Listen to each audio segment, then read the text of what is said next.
Hi friends. ఉద్దాలకుడు ఒక ముని. అతని భార్య పేరు చండి. భర్త ఏమి చెప్పినా చండి దానికి వ్యతిరేకంగా చేస్తూ ఉంటుంది.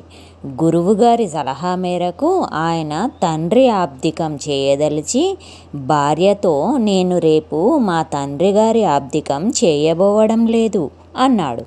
అందుకు ఆవిడ, అదెలా చెయ్యరు, చెయ్యవలసిందే అంటుంది.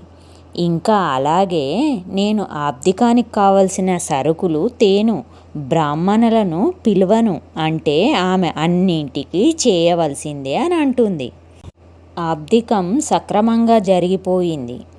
అంతా సరిగ్గా జరిగిపోయిందన్న ఆనందంలో పిండాలను నదిలో కలపాలి అంటాడు ఉద్దాలకుడు. చండి, పిండాలను నదిలో ఎలా కలుపుతారు అంటూ పెంటకుప్ప మీద పారేస్తుంది. ఆయన కోపం పట్టలేక ఆమెను శిలగా మారమని శపిస్తాడు. ఆ తరువాత శిలగా మారిపోతున్న చండికి పశ్చాత్తాపం కలుగుతుంది. పూర్తిగా మారకముందే భర్త కాళ్ళ మీద పడి క్షమించి శాప విముక్తి ప్రసాదించమని వేడుకుంటుంది. అనేక వేల సంవత్సరాల తర్వాత కృష్ణుడి శిష్యుడైన అర్జునుడి కరస్పర్శతో నీకు శాప విమోచనం కలుగుతుంది అని చెప్పాడు ఉద్దాలకుడు. కురుక్షేత్ర సంగ్రామం తర్వాత ధర్మరాజు రాజసింహాసనం అధిరోహించాక అశ్వమేధ యాగం చేస్తాడు. ఆ సమయంలో అశ్వం వెనకాల రక్షణగా అర్జునుడు పోతూ ఉంటాడు. అట్లా పోతూ పోతూ దండకారణ్యంలోకి ప్రవేశిస్తారు.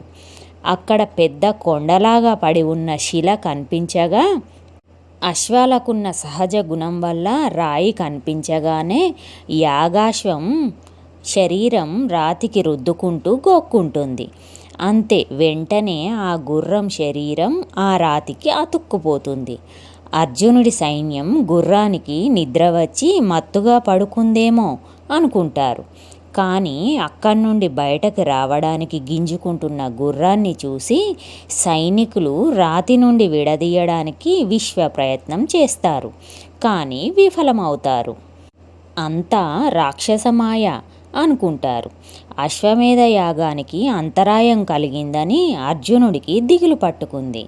ఆ గుర్రాన్ని రాయి నుండి విడదీసే ప్రయత్నంలో దానికి బాధ కలుగుతుంది, కానీ అది ఆ శిల నుండి విడిపోదు.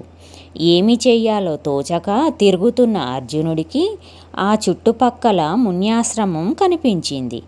ఆ ఆశ్రమంలో సౌబరి అనే ముని ఉంటాడు. ఆయనకు తన సమస్యను వివరిస్తాడు అర్జునుడు.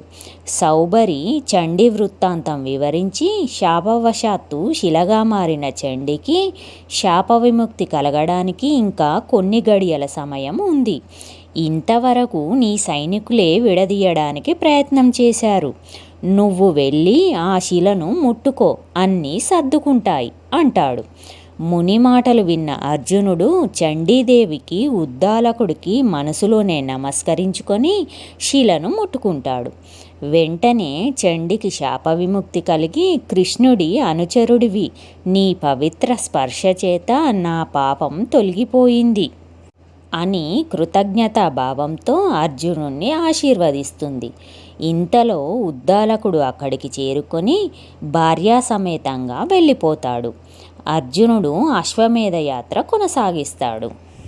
ఇది ఫ్రెండ్స్ ఈరోజు కథ. కథ నచ్చితే లైక్ చేయండి, కామెంట్ చేయండి, సబ్స్క్రైబ్ చేసుకోండి.